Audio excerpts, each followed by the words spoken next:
Yes, good people, welcome back to the channel. So I've once again purchased another Mk4 Golf. This time a bit of company for the GTI. I bought another 1.8T GTI. This Mk4 GTI, she is a 3-door. I paid £600 for this. It's got 180,000 miles on the clock, MOT till December, but she has got a few issues. So the bodywork is reflex silver. We've got these sweet BBS Montreal 2 wheels, which are been painted black. They could do with a bit of a refresh. We've got some Michelin cross climate tyres all round with decent tread, so that's a good set of rubbers on the corners. But yeah, she is a little bit crusty in a few places. Needs a bit of a restoration. Inside hasn't got the Recaros, just got the normal sport seats. Got your standard GTI leather steering wheel. Being a GTI, this has got the wood trim, but this time we've got climate control aircon. This is a 2001 model, so it's the AUM engine, but for the mileage these seats are in actually pretty decent condition. And also the seats in the back are in pretty good shape as well. So as we go onto the back of the car, she's got some boo-boos on the bumper, and the main bit on the tailgate is a bit of rust there, which ain't very nice, but nothing we can't sort out. She's got the tailgate spoiler, which are getting quite sought after now. This is original VW, so when you order these at the factory, this is a optional extra. Not too worried about the rust, as this is reflex silver. Pretty easy to find replacement tailgates, but it can be a bit of a pain in the backside job to get that spoiler off. So in the boot, the seller who owned this for about 9 years, he chucked me in a load of parts. So some extra bits there we can mess around with. That light, I've actually got my eye on that for the Nugget Golf, but that is a warning sign of things to come on this car. So as we go around to the passenger side of the car, she's pretty straight, an honest example, but showing signs of wear, pretty much where my other Mk4 GTI rusted out. There's a little ding just on the door there, and also a bit rusted out where the little ecosystems build up inside the arch liners. But apart from that, still a pretty cool GTI. And as for the reason I got this so cheap, 600 quid, is because it is using coolant. We're not quite sure what's up with it at the moment. The seller was telling me it's just using water. It actually runs, drives sweet. There's no sort of misfire that I've noticed. I've only driven it about 20 miles.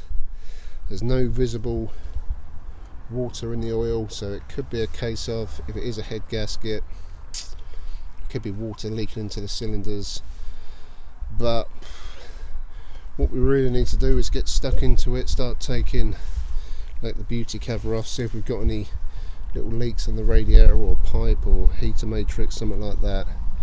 And then if we can't find anything visible, maybe we'll start doing like a sniff test on the coolant. I didn't feel it pressurising up when I got back. When I opened the cap, it wasn't sort of hissing out, so I don't know at this moment in time. But worst case, if it is a head gasket, not a biggie, we'll get the head skimmed, get a new head gasket on. That engine does run smooth. Like I said, it's the AUM, that's the AUG. They're supposed to be both 150 horsepower, but that definitely feels like it's got a bit more pull than the AGU engine.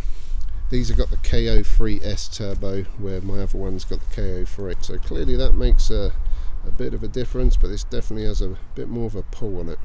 So my plans for this one are to give it a bit of a clean up, and then we'll put her in the garage away for the winter. I also don't really want to use this one too much for the winter when the roads are salty. The little nugget over the back there, that's going to be my little daily, but this one's going to be a long-term project, bringing it back up to spec, get that engine running right, sort out all the bodywork, just get her up to a generally clean, good running standard. Hopefully by the spring we'll get her back on the road, because I do prefer the look of a 3-door over a 5-door, and with that spoiler and the AUM engine, they are definitely easier to modify. So driving this car back home, I say I only drove about 20 miles. She pulls really nice. It's a nice smooth drive. She is on coilovers, so it is lowered a bit. We've got a full exhaust system, including a catalytic converter. She's got a solid clutch, not the dual mass flywheel, so it's got some good bits to work with. And being a 3-door, I definitely prefer the look of these over the 5-door, that's for sure. So I reckon before we put her away in the garage, I'm going to give her a good thorough clean.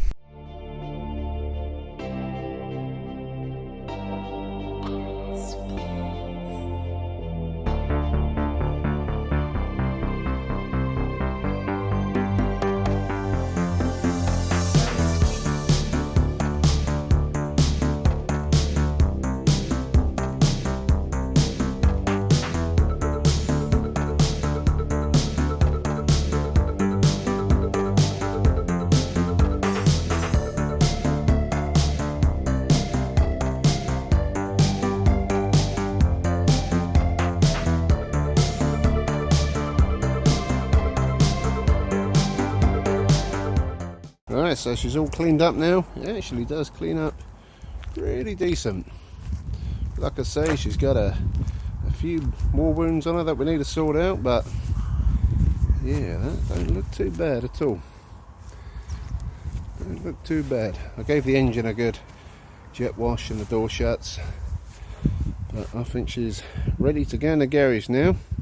So yeah, definitely keep an eye out for this one to see the progress, how we're getting on, bringing her back to full health. So I hope you enjoyed the video. If you have, give the video a thumbs up, subscribe to the channel, follow me on Instagram, the Meat Manifesto, and I'll catch you all very soon. Thanks for watching. Peace.